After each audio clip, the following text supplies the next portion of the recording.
Hello students, welcome back to my YouTube channel. तो कैसे हैं आप सभी लोग और कैसी चली आपकी तैयारी। आज मैं लेके आया हूं क्लास 9 का बहुत ही तगड़ा चैप्टर जिसका नाम है क्वाड्रिलेटरल्स। सभी स्टूडेंट, जितने भी जो स्टूडेंट्स हैं ना, सभी के सभी स्टूडेंट्स को इस चैप्टर से डर लगता है, तो आप लोग को डरने की बिल्कुल भी जरूरत नहीं है। आज मैं इस सिंगल वीडियो के थ्रू मैं क्वाड्रिलेटरल्स का पोस्टमार्टम करने जा रहा हूं। हर एक कॉन्सेप्ट को बहुत अच्छे तरीके से बताऊंगा। तो चलिए स्टार्ट करते हैं। और जिन भी स्टूडेंट्स ने अब तक मेरा चैनल सब्सक्राइब नहीं किया तो चैनल को जरूर सब्सक्राइब करें। मेरी वीडियोस को ज्यादा से ज्यादा लोग तक पहुंचाइए। मेरी वीडियोस को लाइक करिए, शेयर करिए। और जिन भी स्टूडेंट्स ने अब तक मेरा टेलीग्राम चैनल ज्वाइन नहीं किया तो मेरे टेलीग्राम चैनल को भी ज्वाइन कर लीजिए। इस वीडियो के नीचे मैं अपना टेलीग्राम चैनल का लिंक डिस्क्रिप्शन डलवा दूंगा, तो वहां से आप मेरा टेलीग्राम चैनल डाउनलोड कर लीजिए। चलिए स्टार्ट करते हैं आज अपना चैप्टर क्वाड्रिलेटरल्स। चलिए आज हम देखिए इसके अंदर चैप्टर क्वाड्रिलेटरल्स के अंदर हम आज सारे कॉन्सेप्ट पढ़ने जा रहे हैं कि क्वाड्रिलेटरल्स क्या होता है, कितने टाइप्स के हमारे क्वाड्रिलेटरल्स होते हैं, parallelogram, rhombus, rectangles, square, kite, trapezium. आज हम सारी चीजें पढ़ेंगे बहुत अच्छे तरीके से। और एक हमारा लास्ट कॉन्सेप्ट जो कि मिड पॉइंट थ्योरम। तो चलिए स्टार्ट करते हैं।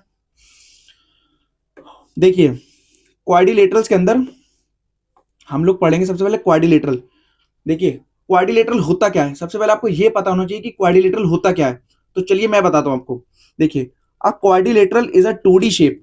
जो एक क्वाड्रिलेटरल होता है वो एक 2D शेप होता है। 2D शेप क्यों होता है? क्योंकि इसके पास सिर्फ लेंथ और ब्रीथ होती है। इसके पास एक 2 डायमेंशनल फिगर होता है। जो क्वाड्रिलेटरल होता है वो एक हमारा 2 डायमेंशनल फिगर होता है। क्यों? क्योंकि इसके पास सिर्फ लेंथ और ब्रीथ होती है, हाइट नहीं होती। इसीलिए जो मेरा क्वाड्रिलेटरल होता है वो एक 2 डायमेंशनल फिगर होता है। डेट हैज 4 साइड्स होना, जिसके बाद 4 साइड्स होती हैं, 4 ही एंगल्स होते हैं और 4 ही वर्टिसेस होती हैं। ठीक है, एक जो क्वाड्रिलेटरल होता है वो 2D शेप का होता है, जिसके बाद 4 साइड्स होती हैं, 4 एंगल्स होते हैं और 4 वर्टिसेस होती है। ठीक है, it is written as quadrilateral ABCD. इसको मैं शॉर्ट में क्वाड्रिलेटरल एबीसीडी में ऐसे भी लिख सकता हूं। और ये इसका क्या है और मैं आपको बताता हूं। ये देखिए, ये मेरा क्वाड्रिलेटरल है। ठीक है ना, इसका ये सिंबल है, क्वाड्रिलेटरल का ये सिंबल है, ये क्वाड्रिलेटरल एबीसीडी। ये मेरा क्वाड्रिलेटरल है, हम इसको ऐसे भी लिख सकते हैं। तो आपको दिख रहा होगा, देखिए मेरे पास A B C D. A B C D क्या, मेरे पास एक क्वाड्रिलेटरल है। क्वाड्रिलेटरल कैसे है? क्योंकि इसके पास 4 साइड्स हैं। 4 साइड्स कौन सी? A B C, C D और डी ए। 4 साइड्स हो गई। 4 वर्टिसेस कौन सी हैं? Vertices vertex A, vertex B, vertex C और वर्टेक्स डी। तो ये सभी की सभी जो वर्टेक्स है ये मेरी क्या है, यहाँ पर चार चार मेरे पास वर्टिसेस हैं। ठीक है, A B C D 4 vertices है और 4 ही मेरे पास एंगल है। 4 ही मेरे पास एंगल है, angle A, angle B, angle C और एंगल डी। 4 ही मेरे पास एंगल्स हैं। तो जो क्वाड्रिलेटरल है ना, उसके पास क्या है, 4 साइड्स हैं, 4 एंगल्स और 4 वर्टिसेस है। एक ये मेरा 2 डायमेंशनल होता है। क्यों? देखिए, अब आप देखिए यहां पर, एक मिनट, ये देखिए यहां पर की जो बीसी है, बीसी जो लेंथ है, ये मेरी लेंथ है। ठीक है, और ये जो मेरी ए बी है ये मेरी ब्रीथ है। ये लेंथ है, ये लेंथ है, ये ब्रीथ है, ये ब्रीथ है। ये मेरा इसीलिए एक 2 डायमेंशनल फिगर है। इसीलिए जो मेरा क्वाड्रिलेटरल है वो 2 डायमेंशनल फिगर है। इतनी चीजें क्लियर हो गई। अब देखिए हम एग्जांपल देखते हैं कि क्वाड्रिलेटरल्स के अंदर कौन कौन से हमारे आते हैं फिगर्स। देखिए एग्जांपल में देखिए, स्क्वायर। स्क्वायर भी एक मेरा क्वाड्रिलेटरल होता है। क्यों होता है? क्योंकि स्क्वायर के पास भी 4 साइड्स होती हैं, 4 एंगल्स होते हैं और 4 ही वर्टिसेस होती हैं। ठीक है, मैं आपको एक ड्रॉ करके दिखाता हूं। देखिए ये मेरे पास स्क्वायर हो गया। ठीक है, अब आप देख रहे होंगे, मैंने मान लिया ए बी सी डी। देखिए A B C D, A B C D मेरे पास एक स्क्वायर है। ए बी सी डी मेरे पास एक क्या है, स्क्वायर है। ठीक है ना, ए बी सी डी मेरे पास एक स्क्वायर है। ये वर्टेक्स ए हो गया, वर्टेक्स बी हो गया, वर्टेक्स सी हो गया, वर्टेक्स डी हो गया। तो यहाँ पर मेरे पास 4 वर्टिसेस है, 4 वर्टिसेस है और 4 साइड्स हैं, ए बी सी डी और डी। 4 साइड्स और 4 ही एंगल्स हैं, angle A, angle B, angle C, angle D. इसीलिए ये मेरा जो स्क्वायर है ये भी क्वाड्रिलेटरल है। ठीक है, ऐसे ही मेरे रेक्टेंगल भी एक क्वाड्रिलेटरल है, क्योंकि इसमें भी सेम 4 साइड्स होती हैं, 4 एंगल्स होते हैं और 4 वर्टिसेस होती हैं। रोम्बस भी मेरा क्या है, क्वाड्रिलेटरल है। पैरेललोग्राम भी क्या है, मेरा क्वाड्रिलेटरल्स है। ठीक है, ट्रेपेजियम भी क्या है, क्वाड्रिलेटरल है। काइट, एक काइट है, वो भी एक मेरा क्वाड्रिलेटरल है। कोई भी irregular 4 sided figure, any irregular 4 sided figure भी मेरा क्या क्वाड्रिलेटरल है। मैं देखिए आपको बताता हूँ। मान लीजिए आपके पास एक ये साइड हो गई, एक आपने ये बना लिया, एक आपने ये बना लिया, और आपने ये बना लिया। अब आप देख रहे होंगे कि इररेगुलर फोर साइडेड फिगर बनना है। ये मेरा क्या है, इररेगुलर फोर साइडेड फिगर बनना है। देखिए यहाँ पर चार साइड्स है, मैं नाम दे देता हूँ पहले ताकि आपको और क्लियर हो जाए।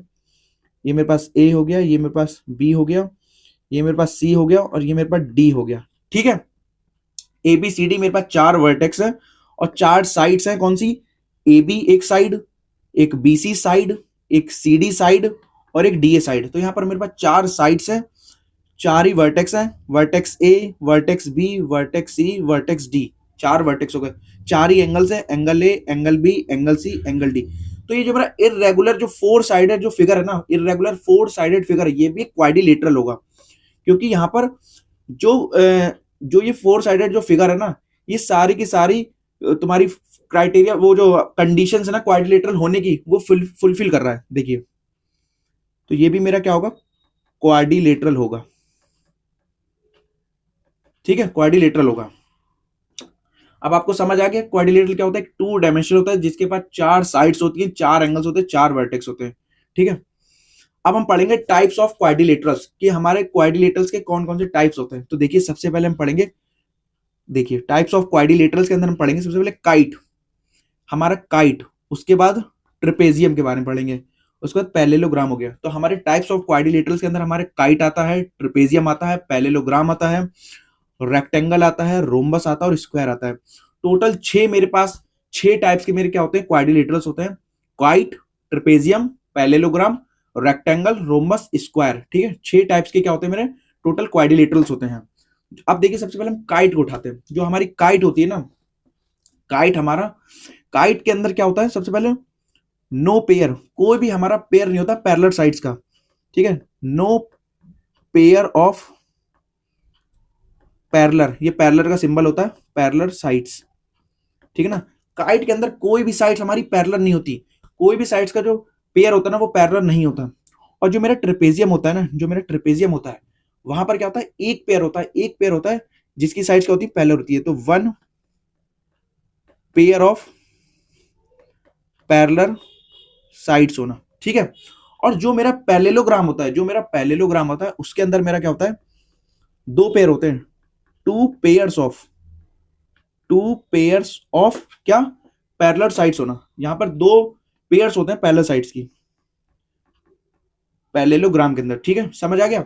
जो मेरे टाइप्स ऑफ क्वाड्रिलेटरल के अंदर काइट, काइट के अंदर कोई भी साइड्स नहीं होती, कोई भी पेयर नहीं होता पैरेलल साइड्स का। जो मेरा ट्रेपेजियम होता है उसके अंदर एक पेयर होता है पैरेलल साइड्स का, और जो मेरा पैरेललोग्राम होता है ना उसके अंदर दो पेयर्स होते हैं पैरेलल साइड्स के। ठीक है, इतनी चीज समझ आ गई। अब जो मेरा पैरेललोग्राम से ही मेरा रेक्टेंगल बनना है, रोम्बस बनना है और स्क्वायर बनना है। क्योंकि जो रेक्टेंगल होता है ना वो भी क्या, एक पैरेललोग्राम होता है, रोम्बस भी क्या होता है, एक पैरेललोग्राम होता है, और जो स्क्वायर है वो भी एक पैरेललोग्राम होता है। क्यों? क्योंकि जो रेक्टेंगल, रोम्बस और स्क्वायर ना, जो पैरेललोग्राम की जो प्रॉपर्टीज होती है ना, वो सारी की सारी जो प्रॉपर्टीज है वो फॉलो करते हैं। रेक्टेंगल, रोम्बस और स्क्वायर, सारी की सारी जो कंडीशंस, जो प्रॉपर्टीज होती है, वो ये तीनों रेक्टेंगल, रोम्बस और स्क्वायर क्या करते हैं, फॉलो करते हैं। इसीलिए मेरा क्या होता है, ये तीनों भी मेरे पैरेललोग्राम होते हैं। ठीक है, अब आपको देखिए, सबसे पहले मैं काइट के बारे में बताऊंगा कि देखिए काइट क्या होता है। देखिए, क्लास 9 की अगर आप बुक में देखेंगे, एनसीईआरटी में तो काइट के बारे में है ही नहीं। अगर आप कोई दूसरी बुक उठाएंगे जैसे कि आर डी शर्मा, तो उसमें काइट के बारे में आपको बहुत ही छोटी सी एक छोटी चीज दे रखी है, तो आपको उससे इतना क्लियर नहीं होगा। मैं आपको बताता हूँ काइट के बारे में पूरा। चलिए देखते हैं काइट के बारे में। और मैं हाँ एक चीज और बताना चाहता हूँ, ये जो सिंगल वीडियो ना, ये रामबाण होने वाली है। क्यों? क्योंकि आप कहीं भी सर्च मार के देख लीजिएगा, अगर आपको कोई क्वाड्रिलेटरल के बारे में, जो क्वाड्रिलेटरल चैप्टर ना, अगर कोई इतना डिटेल्स आपको पढ़ा रहा हो, कोई नहीं पढ़ाएगा। बड़े से बड़े जो इंस्टीट्यूट के जो टीचर है वो भी नहीं बताएंगे। मैं आपको इस सिंगल वीडियो के थ्रू, मैं आपको सारे के सारे आपके जो डाउट्स होंगे, हर एक, जैसे टाइप्स ऑफ क्वाड्रिलेटरल के अंदर काइट, ट्रेपेजियम, हर एक डाउट्स मैं आज क्लियर करने वाला हूँ। ये सिंगल वीडियो मैं बता रहा हूँ, रामबाण होने वाली है। इस वीडियो के बाद आपको कोई भी वीडियो नहीं देखनी पड़ेगी कॉन्सेप्ट के लिए। ठीक है ना, तो ये चैप्टर क्वाड्रिलेटरल्स की जो सिंगल वीडियो रामबाण होने वाली है। चलिए देखते हैं। अब हम काइट के बारे में देखिए। देखिए, a kite is a quadrilateral. देखिए, काइट भी हमारा क्वाड्रिलेटरल होता है। क्यों क्वाड्रिलेटरल होता है मैं बताता हूँ। A kite is a quadrilateral in which to pairs of adjacent sides, यहाँ पर दो पेयर्स क्या होते हैं, एडजेसेंट साइड्स के क्या होते हैं, इक्वल होते हैं। देखिए, सबसे पहले जो मेरा काइट है वो क्वाड्रिलेटरल क्यों होता है, ठीक है। ये देखिए यहाँ पर ये मेरा काइट बनना है, मैं आपको थोड़ा, ये देखिए यहाँ पर ये मेरा, इसको मैं थोड़ा बड़ा करके आपको दिखाता हूँ। ये देखिए ABCD, ABCD का यहाँ पर मेरी काइट है, यहाँ पर ABCD मेरा काइट बनना है। ये देखिए ABCD, देखिए ये क्वाड्रिलेटरल हो गया, ठीक है। ABCD मेरा क्वाड्रिलेटरल हो गया, क्यों क्वाड्रिलेटरल हो गया, 4 साइड्स हैं, 4 ही एंगल्स हैं और 4 ही वर्टेक्स हैं, vertex A, vertex B, vertex C, vertex D। इसीलिए जो मेरा काइट है ये क्वाड्रिलेटरल है, क्योंकि 4 साइड्स, 4 एंगल्स, 4 वर्टेक्स हैं। अब आप देख रहे होंगे कि to pairs of adjacent sides क्या इक्वल हैं। यहाँ पर जो 2 पेयर्स है ना एडजेसेंट साइड के, वो इक्वल है। देखिए यहाँ पर जो मेरा ये जो मेरा ट्रायंगल बनना है ना, ट्रायंगल ADB, एक ट्रायंगल ये और एक ट्रायंगल आपका CDB, ये 2 अलग अलग आइसोसेलेस ट्रायंगल हैं, 2 अलग अलग आइसोसेलेस ट्रायंगल्स हैं, ठीक है, जिनका सेम बेस ये BD है, जिनका सेम बेस क्या ये BD है, ठीक है। मैं यहाँ पर लिख देता हूं, ये मेरा जो ये क्या है, मेरा सेम बेस है, ठीक है, ये सेम बेस है दोनों ट्रायंगल्स का, दोनों ट्रायंगल ADB और ट्रायंगल जो CDB है, ये दोनों का क्या सेम बेस है, सेम बेस क्या है मेरा BD, ठीक है। अब आप देखिए एक मेरे पास जो ट्रायंगल ADB बनना और एक मेरे पास जो ट्रायंगल CDB बनना, यहां पर जो ये वाली जो साइड्स है, जो ये वाली साइड है वो इसके इक्वल है। मैंने आपको बताया क्योंकि ट्रायंगल ADB मेरा आइसोसेलेस ट्रायंगल है, हम 2 आइसोसेलेस ट्रायंगल मिला के हमें यहाँ पर काइट बना रहे हैं, और जो मेरा ये वाली जो साइड है CD, वो CB के इक्वल है, वो CB के इक्वल है, ठीक है।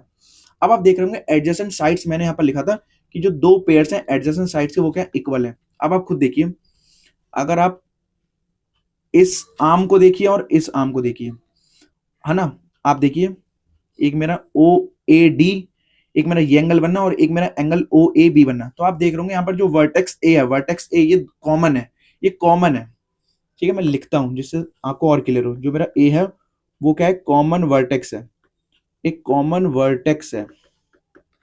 ऐसे ही आप जब मेरा देखेंगे किसमें, ट्रायंगल CDB के अंदर, देखिए एक बनना है मेरा एंगल OCD और एक मेरा एंगल बनना है OCB, एक ये एंगल बनना है, कि ये एंगल बनना, ठीक है। तो आपको दिख रहा होगा जो मेरा एंगल C है, ये क्या है मेरा कॉमन क्या है, वर्टेक्स है, कॉमन वर्टेक्स है, ठीक है। अब आप देखिए यहाँ पर एक मेरा जो एंगल ये बनना था, एक ये बनना था जो एंगल, मैं नाम दे देता हूँ, ये एंगल 1 हो गया, ये एंगल 2 हो गया, ये एंगल 3 हो गया, ये एंगल 4 हो गया। तो ट्रायंगल ADB के अंदर, ट्रायंगल ADB के अंदर ये कॉमन वर्टेक्स हो गया। और आप देख सकते हैं ये OA क्या है, ये मेरी कॉमन आर्म हो गई। कॉमन आर्म क्यों हो गई, क्योंकि दोनों एंगल में OA आर्म आ रही है। देखिए जब मेरा एंगल OAD बनना है और OAB में आप देख सकते हैं ये जो OA आर्म है ना, ये कॉमन आर्म है दोनों में, और ये मेरी अनकॉमन आर्म हो गई, अनकॉमन आर्म हो गई। सेम ऐसे ही मेरा जब मेरा OCD में और OCB में जब ये 2 एंगल फॉर्म हो रहे हैं ना, एंगल 3 और एंगल 4, तो आप देख सकते हैं ये जो OC आर्म है, OC आर्म, ये क्या मेरी कॉमन आर्म है, ये मेरी कॉमन आर्म है। और जो मेरी OD और OB है ना, CD OD बता रहा हूं, जो मेरी ये CD और ये जो CB है, ये क्या मेरी अनकॉमन आर्म्स है, अनकॉमन आर्म्स है CD और CB, और यहाँ पर AD और AB अनकॉमन आर्म्स है। इतना आपको समझ आ गया। अब आप देख सकते हैं एडजेसेंट साइड्स क्या होती है, जहां पर आपके एडजेसेंट एंगल्स बनने, यहाँ पर अब देखिए, यहाँ पर ये मेरी एडजेसेंट साइड्स क्या हो गई, एडजेसेंट साइड्स इक्वल हो गई, क्योंकि यहाँ पर 2 पेयर्स बनना है, एक पहला पेयर ये हो गया मेरा, दूसरा पेयर ये हो गया, ठीक है। यहाँ पर जो एडजेसेंट साइड्स है ये और ये एडजेसेंट साइड्स हो गई, ये और ये मेरी एडजेसेंट साइड्स हो गई। यहाँ पर AD और AB मिलकर एक पेयर बनना है, CD और CB मिलकर दूसरा पेयर बनना है। तो यहाँ पर जो एडजेसेंट साइड्स है ना, 2 pairs of adjacent sides equal है, क्योंकि ये जो हमारा जो काइट होता है ना, जब काइट जो हमारा फॉर्म होता है ना, वो 2 आइसोसेलेस ट्रायंगल मिलकर फॉर्म होता है, 2 आइसोसेलेस ट्रायंगल मिलकर एक हमारी काइट बनती है, ठीक है। अब यहाँ पर आपको दिख रहा होगा एक मेरा ये AC, एक ही मेरा AC और BD, ये दोनों डायगोनल है, ये दोनों डायगोनल है। अब चलिए हम पहले प्रॉपर्टीज के बारे में पढ़ लेते हैं काइट की। देखिए प्रॉपर्टीज ऑफ काइट, ठीक है। देखिए 2 pairs of adjacent sides are equal होना। देखो जो 2 पेयर्स होते हैं ना, किसके, एडजेसेंट साइड्स के, वो क्या होते हैं, इक्वल होते हैं। मैंने अभी आपको बताया यहाँ पर एडजेसेंट साइड्स मेरी कौन सी थी, AD और AB एक एडजेसेंट साइड्स, एक पेयर ऑफ एडजेसेंट साइड्स, और CD और CB मेरी दूसरी पेयर ऑफ एडजेसेंट साइड्स होना। ठीक है, ये दोनों साइड्स क्या इक्वल है। क्यों? क्योंकि ये आइसोसेलेस ट्रायंगल से हमारा काइड बनता है ना, इसीलिए। अब आप देखिए, one pair of opposite angles is equal होना। यहां पर जो वन पेयर होता है ना, एक जो पेयर होता है ना अपोजिट एंगल्स को इक्वल होता है, मतलब यहां पर जो ये वाला एंगल है ना आपका, कौन सा एंगल, ये वाला एंगल इसके इक्वल होता है, इसके इक्वल होता है। क्यों इक्वल होता है, मैं आपको बताता हूं क्यों इक्वल होता है। यहां पर मेरा जो ये वाला एंगल है ये इसके इक्वल होता है। क्यों? देखिए, अब आपका एक ट्रायंगल ADC हो गया और एक आपका ट्रायंगल ABC हो गया। ठीक है, अब आप देख रहे होंगे जब आप इन दोनों ट्रायंगल में, जब ये दो ट्रायंगल मेरे बन रहे, जब आप इन दोनों ट्रायंगल के अंदर आप कॉन्ग्रेंसी लगाएंगे, कॉन्ग्रेंसी, देखिए जो AD साइड है, हम इन ट्रायंगल ADC और इन ट्रायंगल ABC ले रहे हैं। ठीक है, मैं यहाँ पर साइड में लिखता हूं ताकि आपको समझ आए। देखिए, इन ट्रायंगल मेरा कौन सा है, triangle ADC, in triangle ADC and triangle मेरा ABC। अब आप देख रहे होंगे ये मैंने दो ट्रायंगल ले लिए, एक ट्रायंगल मैंने ADC ले लिया और एक मैंने ट्रायंगल ABC ले लिया। जहां पर जो मेरी AD साइड है, जहां पर मेरी जो AD साइड है वो AB के इक्वल है ना। तो यहाँ पर जो AD है वो किसके इक्वल है, AB के इक्वल है, पहली इक्वेशन। अब आप देख रहे होंगे ऐसे ही मेरी ये जो CD साइड है, ये जो CD साइड है ये किसके इक्वल है, ये CB के इक्वल है ना। ये जो CD साइड है वो किसके इक्वल है, CB के इक्वल है। ये दूसरी इक्वेशन हो गई। अब आप देख रहे होंगे दोनों ट्रायंगल में, ट्रायंगल ADC में और ट्रायंगल ABC में, जो मेरी AC साइड है ना, जो मेरी AC साइड है, ये दोनों में कॉमन साइड है। AC साइड दोनों में क्या कॉमन साइड है, तो AC is equal to AC, जो कि मेरी कॉमन साइड हो गई, जो कि मेरी कॉमन साइड हो गई। इसको आप तीसरी इक्वेशन मान लीजिए।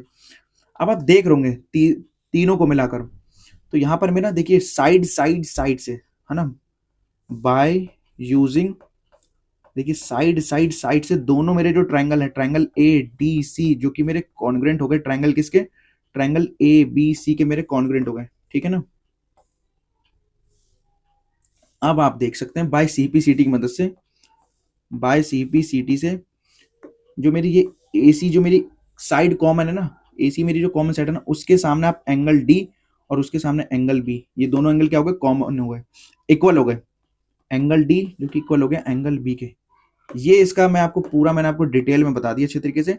क्यों, जो मेरे वन पेयर होते हैं अपोजिट एंगल्स, वो क्यों इक्वल होते हैं, तो आपको मैंने पूरा डिटेल में बता दिया कि ये इसीलिए इक्वल होते हैं। ठीक है, एंगल D एंगल B के इक्वल होता है। अब देखिए जो डायगोनल्स होते हैं ना, जो मेरे डायगोनल्स होते हैं वो इंटरसेक्ट करते हैं 90 डिग्री पर।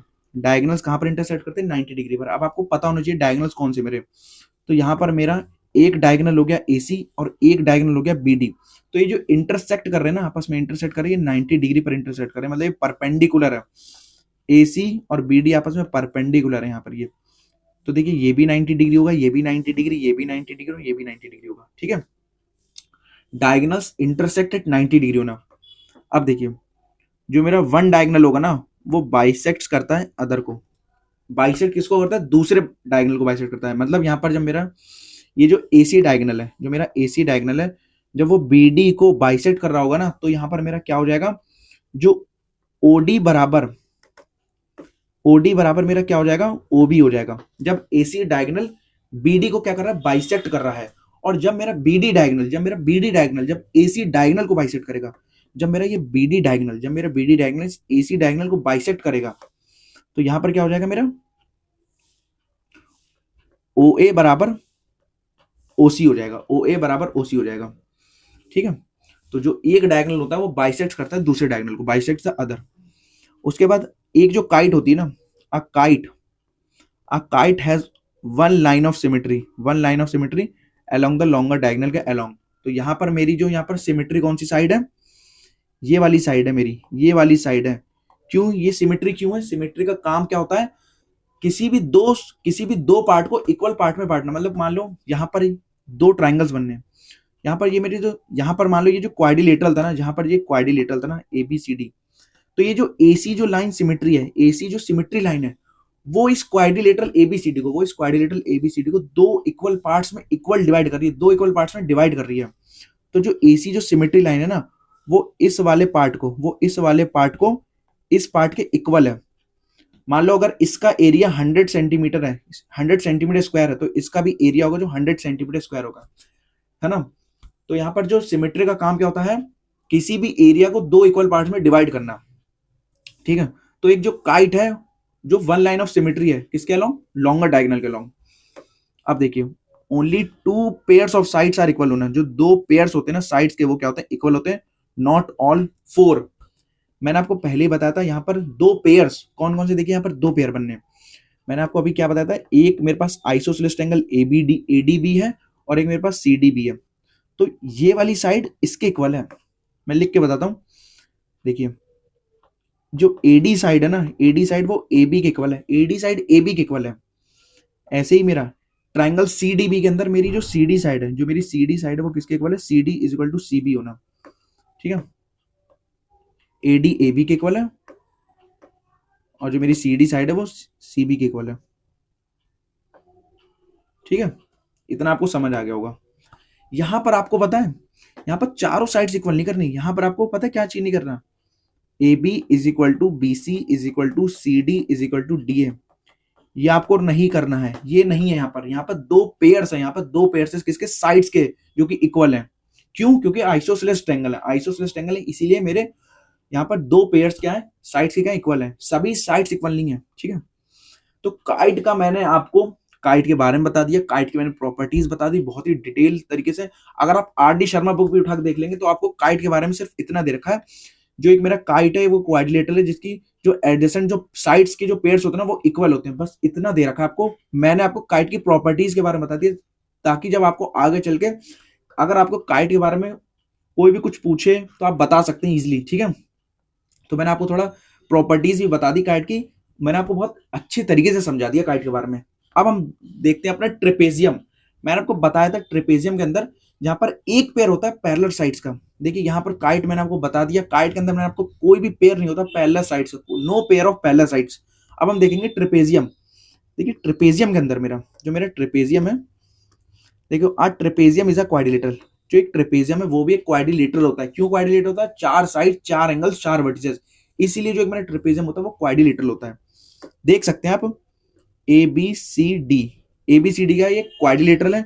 क्यों क्वाड्रिलेटरल, पहले क्यों है, क्योंकि देखिए एक साइड, दो साइड, तीन साइड, चार साइड, चार साइड्स हैं, चार ही एंगल्स हैं और चार ही वर्टेक्स हैं, ठीक है। इसीलिए जो मेरा ट्रेपेजियम है ये क्वाड्रिलेटरल है। अब देखते हैं a trapezium is a quadrilateral in which one pair of opposite sides, जो एक हमारा जो पेयर होता है ना अपोजिट साइड्स का, वो क्या होता है, पैरेलल होता है। तो यहाँ पर मेरा जो पैरेलल पता है कौन सा है, यहाँ पर मेरा एबीसीडी ट्रेपेजियम के अंदर जो ये एडी है ना, ये जो एडी है ये बीसी के पैरेलल है, एडी बीसी के पैरेलल है। और जो मेरी एबी और ये जो डीसी साइड है ये क्या है, नॉन पैरेलल साइड्स हैं, ये मेरी नॉन पैरेलल साइड्स हैं, ये कभी भी पैरेलल नहीं हो सकती, ये बिल्कुल फिक्स है। एडी हमेशा बीसी के पैरेलल है ट्रेपेजियम में जब भी होगा, क्योंकि यहाँ पर एक पेयर होता है पैरेलल साइड्स का, एक पेयर होता है, एक पेयर होता है हमारा पैरेलल साइड्स, और जो एबी और जो डीसी है वो क्या है, मेरी नॉन पैरेलल साइड्स हैं, ठीक है। अब मैं आपको देखिए प्रॉपर्टीज बताता हूं। देखिए प्रॉपर्टीज हम देखते हैं। देखिए one pair of opposite sides is parallel होना, तो यहां पर जो मेरा एडी है वो पैरेलल है किसके, बीसी के पैरेलल है, एडी बीसी के पैरेलल है, ठीक है। उसके बाद हम देखते हैं, देखिए the other two sides are non parallel. देखो जो अदर जो दो साइड्स होंगी वो नॉन पैरेलल होंगी, कौन सी, एबी और डीसी, एबी और डीसी ये नॉन पैरेलल है, और एडी और बीसी ये पैरेलल है। तो नॉन पैरेलल है तो मैं यहाँ पर लिख देता हूं कि जो एबी होगा ना, जो कि नॉन पैरेलल है डीसी के, ठीक है। देखिए इट हैज फोर साइड्स होना, four sides and four vertices होना। मैंने आपको बता दी एक साइड, दो साइड, तीन साइड, चार साइड, चार साइड्स हैं और चार ही क्या है, वर्टेक्स है। चार वर्टेक्स मिलके बनता है वर्टिसेस बोलते हैं, क्योंकि वर्टिसेस मेरा प्लूरल वर्ड है, और अगर हम एक को बोलेंगे तो वर्टेक्स बोलेंगे, क्योंकि वर्टेक्स मेरा सिंगुलर है, ठीक है। Vertex A, vertex B, vertex C, vertex D. अब देखो जो सम होता है ना सभी इंटीरियर एंगल्स का, यहाँ पर ऑल होगा, sum of all interior angles, आप यहाँ पर लिख लीजिएगा sum of all interior angles is equal to 360 degree होना। आपको पता है जब क्वाड्रिलेटरल्स के अंदर जो इंटीरियर एंगल, सभी इंटीरियर एंगल्स का जो सम होता है वो क्या होता है, 360 डिग्री, 360 डिग्री होता है। तो यहाँ पर angle A plus angle B plus angle C plus angle D, angle A plus angle B plus angle C plus angle D, चारों एंगल का जो सम होता है वो 360 डिग्री होता है, 360 डिग्री, ठीक है। Angles on the same leg, angles on the same leg are supplementary. अब आप सोचेंगे लेग क्या है, एग लेग, तो मेरा यहाँ पर ए बी और डी सी, ये जो डी सी हो गया ये मेरा एक लेग है, और ये मेरा ए बी भी क्या लेग है। ए बी और डी सी, ए बी और डी सी मेरे लेग्स हैं, और जो मेरा ए डी और बी सी है ना, ये मेरा ए बी सी क्या है, मेरा बेस है, और इसी ए डी क्या है, मेरा बेस है। देखिए जो पैरेलल साइड्स होती हैं उनको हम बेस बेस बोलते हैं ट्रेपेजियम में, और जो मेरी नॉन पैरेलल साइड्स होती हैं उनको हम लेग्स बोलते हैं, लेग्स बोलते हैं। तो यहाँ पर ये बोला जा रहा है जो एंगल्स होते हैं ना सेम लेग के, वो हमारे सप्लीमेंट्री होते हैं। क्यों? अब आप खुद देखिए, एडी पैरेलल है बीसी के, ठीक है, और ये मेरी ट्रांसवर्सल लाइन है, तो ये वाला एंगल और ये वाला एंगल को इंटीरियर एंगल हुआ, को इंटीरियर एंगल हुआ कि नहीं हुआ? जब एडी बीसी के पैरेलल है और ये मेरी ट्रांसवर्सल लाइन है, तो ये वाला एंगल और ये वाला एंगल, इन दोनों एंगल का जो सम होगा वो 180 डिग्री होगा। सप्लीमेंट्री को मैं बोलता हूँ 180 डिग्री, यहाँ पर मैं लिख देता हूँ ताकि आपको कंफ्यूजन हो। सप्लीमेंट्री को हम बोलते हैं 180 डिग्री। मैंने आपको लाइन साइड एंगल्स के पढ़ाया था, कॉम्प्लीमेंट्री एंगल्स और सप्लीमेंट्री एंगल्स। सप्लीमेंट्री एंगल्स मेरे वो होते हैं जहां पर दो एंगल्स का जो सम होता है, sum of two angles is equal to 180 degree होना, जहां पर दो एंगल का जो सम होता है जो कि 180 डिग्री होता है, उसी को बोलता हूं मैं सप्लीमेंट्री एंगल्स होना, उसी को हम सप्लीमेंट्री एंगल्स कहते हैं। तो यहाँ पर जो एंगल ए और एंगल बी का जो सम है ना, angle A plus angle B जो कि 180 डिग्री है। 180 डिग्री क्यों है? क्योंकि मैं को इंटीरियर एंगल को शॉर्ट में लिखूंगा सी आई ए, ठीक है। को इंटीरियर एंगल की वजह से मेरा angle A plus angle B का जो सम है वो 180 डिग्री है, क्योंकि सेम लेग, यहाँ पर आप सेम लेग है, ये सेम लेग है, ये सेम लेग है। आप एंगल ए और एंगल डी को 180 नहीं कर सकते, एंगल ए और एंगल डी को 180 नहीं कर सकते। ऐसे ही मेरा सिमिलरली एंगल सी और एंगल डी ये भी लेग है, तो यहाँ पर and angle C plus angle D भी मेरा 180 डिग्री होगा। क्यों होगा? क्योंकि एडी बीसी के पैरेलल है और ये मेरी ट्रांसवर्सल लाइन है, तो ये वाला एंगल और ये वाला एंगल को इंटीरियर एंगल हुआ। को इंटीरियर एंगल का सम क्या होता है? 180 डिग्री होता है। इसलिए जो सेम लेग्स होते हैं ना, सेम लेग्स में जो मेरे जो दोनों एंगल्स होते हैं उनका जो सम होता है वो 180 डिग्री होता है, 180 डिग्री। अब देखते हैं जो डायगोनल्स होते हैं ना वो जनरली नॉट इक्वल, ठीक है। देखिए जब भी ट्रेपेजियम के केस में, अगर मैं आपको सिर्फ ट्रेपेजियम के केस में बताऊं, जो हमारे डायगोनल्स होते हैं वो हमारे कभी भी इक्वल नहीं होंगे। ट्रेपेजियम के केस में एक ट्रेपेजियम होता है और एक होता है आइसोसेलेस ट्रेपेजियम, तो वहां पर मैं आपको बताऊंगा वहां पर इक्वल होते हैं, यहाँ पर डायगोनल्स हमारे इक्वल नहीं होते। ट्रेपेजियम के केस में कभी भी हमारे डायगोनल्स इक्वल नहीं होंगे, ठीक है। तो अब हम पढ़ेंगे आइसोसेलेस ट्रेपेजियम के बारे में। एक होता है आपका ट्रेपेजियम, एक होता है आइसोसेलेस ट्रेपेजियम। तो देखिए क्या दोनों में डिफरेंस है। देखिए N isosceles trapezium is a four sided shape होना, एक फोर साइडेड शेप होता है, आपको दिख रहा होगा ये फोर साइडेड, यहाँ पर चार साइड है इस शेप के अंदर, आइसोसेलेस ट्रेपेजियम के अंदर, ठीक है ना। With one pair of parallel sides, जो वन पेयर होता है ना पैरेलल साइड्स का, जिसको क्या बोलते हैं? बेसिस बोलते हैं। One pair of parallel sides मैंने आपको बताया था कि ये वाली साइड इसके पैरेलल होता है, ठीक है। तो यहाँ पर मैं बना देता हूँ, ये इसके क्या है? पैरेलल है। मैं नाम और दे देता हूँ, ये मेरा ए हो गया, ये मेरा बी हो गया, ये मेरा सी हो गया, ये मेरा डी हो गया। ए बी सी डी मेरा यहाँ पर आइसोसेलेस ट्रेपेजियम है, जहां पर एडी बीसी के पैरेलल है, एडी बीसी के पैरेलल है। ये एक पेयर बनना है मिलकर, एडी बीसी के क्या है? पैरेलल है। इसको हम क्या बोलते हैं? बेसिस बोलते हैं। एंड नॉन पैरेलल साइड, जो नॉन पैरेलल साइड है जिनको हम लेग्स बोलते हैं, वो क्या होती है? इक्वल लेंथ की होती है। ट्रेपेजियम के अंदर जो मेरी नॉन पैरेलल साइड्स थी, कौन सी नॉन पैरेलल साइड्स हम किसको बोलते हैं? ए बी और डीसी, जो कि मेरी नॉन पैरेलल साइड्स होती हैं। ए बी और डीसी जो कि मेरी नॉन पैरेलल साइड्स होती हैं, जो कि नॉन पैरेलल साइड्स होती हैं, वहां पर वो इक्वल नहीं होती हैं, वहां पर वो इक्वल नहीं होती हैं। यहाँ पर आइसोसेलेस, जब भी तो इसका नाम आइसोसेलेस हुआ, जहां पर दो साइड्स इक्वल हो, यहाँ पर दो साइड्स इक्वल हो, वहीं पर वो नाम क्यों डल गया इसका? Isosceles trapezium. इसलिए हम इसको बोल रहे हैं क्योंकि यहाँ पर जो ए बी जो साइड है ना वो डीसी के इक्वल है, ए बी डीसी के इक्वल है, इसीलिए ये मेरा आइसोसेलेस ट्रेपेजियम कहलाया जाता है, ठीक है। तो यहाँ पर जो नॉन पैरेलल साइड्स हैं वो इक्वल लेंथ की है। तो मेरी यहाँ पर ए बी, जो मेरी ए बी जो साइड है वो किसके इक्वल है? डीसी के इक्वल है, ठीक है। ए बी डीसी के इक्वल है, इसीलिए ये मेरा आइसोसेलेस ट्रेपेजियम है, क्योंकि यहाँ पर नॉन पैरेलल साइड्स का इक्वल है। अब हम प्रॉपर्टीज देखते हैं आइसोसेलेस ट्रेपेजियम की प्रॉपर्टीज क्या है। देखो one pair of opposite sides is parallel होना, मैंने आपको बता दिया कि कौन सा पेयर होता है अपोजिट साइड्स का पैरेलल होता है, ये वाला एडी पैरेलल है बीसी के, ये एक पेयर हो गया। जो नॉन पैरेलल साइड्स होती हैं वो क्या होती है? इक्वल होती हैं। नॉन पैरेलल साइड्स कौन सी हैं? ये और ये नॉन पैरेलल साइड्स हैं। बेस एंगल्स, जो बेस एंगल्स होते हैं ना वो मेरे इक्वल होते हैं। बेस एंगल्स कौन से बेस एंगल्स, ये मेरे बेसेस होते हैं, एडी और बीसी बेस होते हैं। तो बेस एंगल्स कौन से, ये वाले और ये वाले यहाँ पर इक्वल होंगे। एंगल बी एंगल सी के इक्वल होगा, क्योंकि यहाँ पर क्यों इक्वल होगा, क्योंकि नॉन पैरेलल साइड्स इक्वल है। जब नॉन पैरेलल साइड्स इक्वल है तो एंगल्स भी तो इक्वल होंगे। तो इसलिए मेरा जो एंगल बी है ना वो एंगल सी के इक्वल होगा। बेस एंगल्स क्या होते हैं मेरे, इक्वल होते हैं। ऐसे ही मेरा एंगल ए एंगल डी के इक्वल है, क्योंकि ये भी बेस एंगल्स हैं। देखिए डायगोनल्स आर इक्वल होना, यहाँ पर मेरे डायगोनल्स क्या होते हैं, इक्वल होते हैं। आइसोसेलेस ट्रेपेजियम के अंदर डायगोनल्स इक्वल होते हैं। ट्रेपेजियम के अंदर हमारे डायगोनल्स इक्वल नहीं होते हैं, ये फिक्स है बिल्कुल। और जो आइसोसेलेस ट्रेपेजियम होता है उसके अंदर मेरे डायगोनल्स फिक्स होते हैं, इक्वल होते हैं। ठीक है। अब देखिए जो एंगल्स होता है ना किस पे, सेम लेग पर, angles on the same leg are supplementary. वही बात हो गई कि ये मैंने आपको बताया था, ये मेरा लेग है ए बी और डी सी भी मेरा लेग है। तो यहाँ पर एंगल ए और एंगल बी का जो सम है ना वो क्या है मेरा 180 डिग्री है। Angle A plus angle B का जो सम है वो 180 डिग्री है। ठीक है ना। ऐसे ही मेरा angle D plus angle C का जो सम है वो 180 डिग्री है। क्यों 180 डिग्री है, आपको मैंने बता चुका है, एडी क्योंकि पैरेलल है बीसी का और ये मेरी ट्रांसवर्सल लाइन है। तो इन दोनों एंगल का सम क्या है 180 डिग्री होगा। क्यों, क्योंकि को इंटीरियर एंगल्स हैं। ऐसे ही मेरा एंगल डी और एंगल सी भी 180 डिग्री होगा, क्योंकि को इंटीरियर एंगल्स का जो सम होता है वो 180 डिग्री होता है।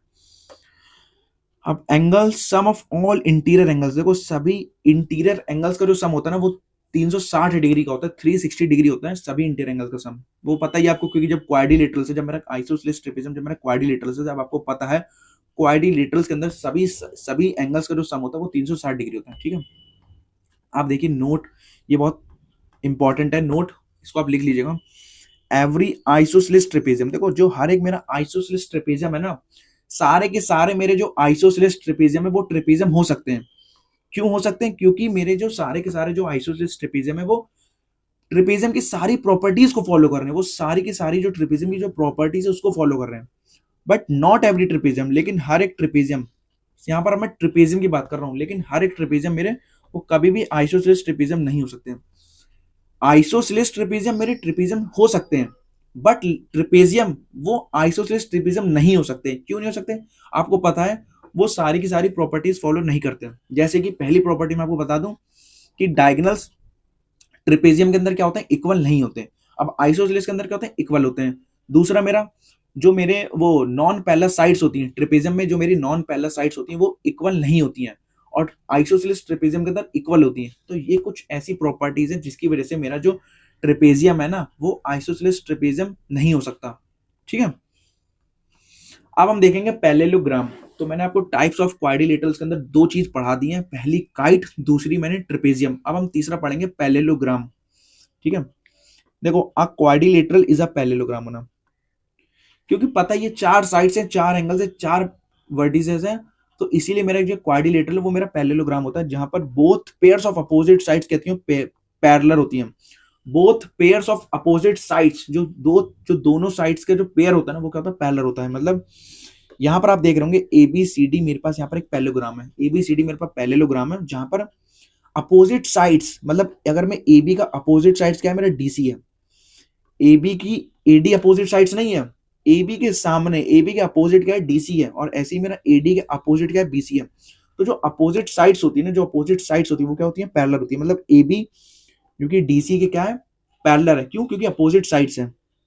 और ऐसे ही मेरा एडी क्योंकि बीसी के क्या है, पैरेलल है, अपोजिट साइड्स है। तो यहाँ पर मैं लिख देता हूं जो मेरा ए बी है, ए बी जो कि पैरेलल है किसके, डीसी के, एंड जो मेरा एडी है वो किसके पैरेलल है, वो बीसी के पैरेलल है। समझ गए होंगे आप। पैरेललोग्राम के अंदर जो दो पेयर्स होते हैं ना, अपोजिट साइड्स के जो दो पेयर्स होते हैं वो क्या होते हैं, पैरेलल होते हैं। ये मेरा एक पेयर मेरा ए बी डीसी के पैरेलल हो गया, और दूसरा पेयर मेरा एडी बीसी के पैरेलल हो गया। तो दोनों मिलकर मेरे दो पेयर्स हो गए। ठीक है। अब हम पढ़ेंगे प्रॉपर्टीज ऑफ पैरेललोग्राम। पैरेललोग्राम के हम कुछ प्रॉपर्टीज पढ़ते हैं, चलिए। देखिए जो पहली प्रॉपर्टीज क्या कहती है, देखिए both pairs of opposite sides are parallel होना। अभी मैंने आपको बताया जो दोनों पेयर्स होते हैं अपोजिट साइड्स के वो क्या होते हैं, पैरेलल होते हैं। ठीक है, ये मैंने आपको बता ही दिया। ठीक है। उसके बाद आप देखते हैं हम सेकंड सेकंड चीज क्या कह रहा है, अपोजिट साइड्स हमारी इक्वल होती हैं। जो अपोजिट साइड्स होती है ना पैरेललोग्राम के अंदर, वो उनकी जो लेंथ है वो क्या होती है, इक्वल होती है। मतलब मेरी ये जो ए बी साइड है, ए बी साइड इस डी सी के इक्वल है, और ये जो मेरी ए डी साइड है इस बी सी के इक्वल है। ठीक है, तो यहाँ पर मैं लिख देता हूँ, जो मेरी ए बी है वो किसके इक्वल है, डी सी के इक्वल है, एंड जो मेरी ए डी साइड है वो किसके इक्वल है, बी सी के इक्वल है। क्योंकि दोनों की जो लेंथ है वो इक्वल होती है, इसीलिए दोनों इक्वल है, इसलिए अपोजिट साइड्स क्या होती है, इक्वल होती हैं। अब अपोजिट एंगल्स भी इक्वल होते हैं, अपोजिट एंगल्स भी क्या होते हैं, इक्वल होते हैं। मतलब जो एंगल ए है, एंगल ए किसके अपोजिट है, एंगल सी के अपोजिट है। तो यहाँ पर एंगल्स, जो अपोजिट एंगल्स होते हैं पैरेललोग्राम के अंदर, जो मेरे अपोजिट एंगल्स होते हैं वो भी मेरे क्या होते हैं, इक्वल होते हैं। ऐसे ही मेरा एंगल बी किसके अपोजिट है, एंगल डी के अपोजिट है। तो यहाँ पर आप देख सकते हैं एंगल ए एंगल सी के अपोजिट होता है, एंगल ए एंगल सी के अपोजिट है तो ये दोनों इक्वल होंगे, एंगल बी एंगल डी के अपोजिट है तो ये दोनों इक्वल होंगे, तो एंगल बी एंगल डी के इक्वल है। ठीक है, अब जो मेरे एडजेसेंट एंगल्स होते हैं, एडजेसेंट एंगल्स क्या होते हैं, मेरे सप्लीमेंट्री होते हैं। सप्लीमेंट्री मैंने आपको बता दिया 180 डिग्री, सप्लीमेंट्री हम किसको बोलते हैं, 180 डिग्री को ही हम सप्लीमेंट्री बोलते हैं, 180 डिग्री को मैं सप्लीमेंट्री बोलता हूँ। एडजेसेंट एंगल्स का जो सम होता है वो 180 डिग्री होता है। क्यों होता है, देखिए मान लीजिए आपके पास AD और BC क्या पैरेलल है, और ये मेरी ट्रांसवर्सल लाइन है, तो एंगल ए और एंगल बी का जो सम होगा वो 180 डिग्री होगा, को इंटीरियर एंगल की वजह से। ऐसे ही आपके पास AB और DC क्या पैरेलल है, और ये आपकी क्या ट्रांसवर्सल लाइन है, तो ये वाला एंगल और ये वाला एंगल भी क्या होगा, मेरा 180 डिग्री होगा। ठीक है ना, क्योंकि को इंटीरियर एंगल का जो सम होता है वो 180 डिग्री होता है। तो इसीलिए जो मेरे एडजेसेंट एंगल्स का जो सम होता है वो 180 डिग्री होता है। एडजेसेंट एंगल्स क्या होते हैं, मेरे सप्लीमेंट्री होते हैं। अब देखिए जो डायगोनल्स होते हैं वो बाइसेक्ट करते हैं आपस में। डायगोनल्स, अगर मैं आपको डायगोनल्स बताऊं, यहाँ पर बताता हूं मैं आपको डायगोनल्स। देखिए इस पैरेललोग्राम के अंदर मेरा एक डायगोनल हो गया AC और एक डायगोनल हो गया BD। मेरे पास दो डायगोनल्स हैं, एक AC डायगोनल एक BD डायगोनल। ये मान लीजिए पॉइंट O पर इंटरसेक्ट कर रहे हैं। ठीक है, अब आप देख सकते हैं यहाँ पर मेरा डायगोनल्स, जो AC डायगोनल है वो BD को क्या करेगा, बाइसेक्ट करेगा। ये जो मेरा AC डायगोनल है, ये मेरा जो AC डायगोनल है ये किसको बाइसेक्ट कर रहा है, इस BD को बाइसेक्ट कर रहा है, इस BD को बाइसेक्ट कर रहा है। मतलब बाइसेक्ट का मतलब होता है दो इक्वल पार्ट्स में डिवाइड करना, दो इक्वल पार्ट्स में डिवाइड करना। जब AC डायगोनल जब BD को बाइसेक्ट करेगा तो मेरा क्या हो जाएगा, OB OD के इक्वल हो जाएगा, OB बराबर OD होना। यहाँ पर मैं लिख देता हूँ, जो OB है वो OD के इक्वल हो जाएगा। कब, जब AC डायगोनल BD डायगोनल को क्या करेगा, बाइसेक्ट करेगा। ऐसे ही मेरा सेम जब मेरा BD डायगोनल, ये जब मेरा BD डायगोनल है, जब वो AC को क्या करेगा, बाइसेक्ट करेगा, तो मेरा क्या हो जाएगा, मेरा OA बराबर OC हो जाएगा। OA बराबर OC होना, OA OC के इक्वल हो जाएगा। तो बाइसेक्ट का मतलब क्या होता है, साइड्स को, जो भी लाइन सेगमेंट है उसको दो इक्वल पार्ट्स में बांटना। ठीक है, अब आप देख सकते हैं ईच डायगोनल, देखो जो ईच डायगोनल है वो डिवाइड करता है पैरेललोग्राम को दो कॉन्ग्रुएंट ट्रायंगल्स में, दो कॉन्ग्रुएंट ट्रायंगल्स में क्या करता है, डिवाइड करता है। मैं आपको बताता हूँ एग्जांपल के साथ। देखिए इसको मिटा रहा हूं पहले।